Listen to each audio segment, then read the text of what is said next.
ऐतिहासिक बहुमत प्राप्त शिस्तप्रिय पक्षातील गोंधळ आणि त्यावर भारी दो का दम.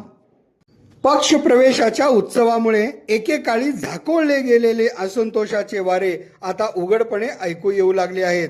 स्वीकृत नगरसेवकांची निवड निमित्ताने आज महापालिका सभागृहात ऐतिहासिक बहुमत प्राप्त असलेल्या शिस्तप्रिय पक्षातील गोंधळ यामुळेच आजची सभा अखेर तहकूब करावी लागली आणि या बहुमतावर दोन नगरसेवक भारी पडल्याचे दिसले. शिवसेनेचे अमोल शिंदे आणि काँग्रेसचे चेतन नरोटे यांनी आपली पकड कायम असल्याचे पुन्हा एकदा दाखवून दिले असून सभागृहात आक्रमक भूमिका घेत भाजपाला कोंडीत पकडले.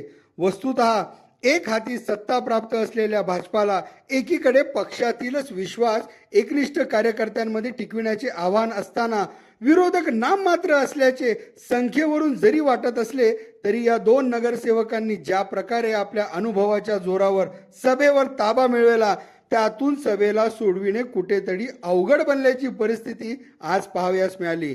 यामुळे सत्ता समीकरणे केवळ संख्याबळावर चालत नसल्याचे स्पष्ट झाले असून आगामी काळात भाजपची कसरत अधिक वाढणार असल्याचे संकेत मिळत आहेत.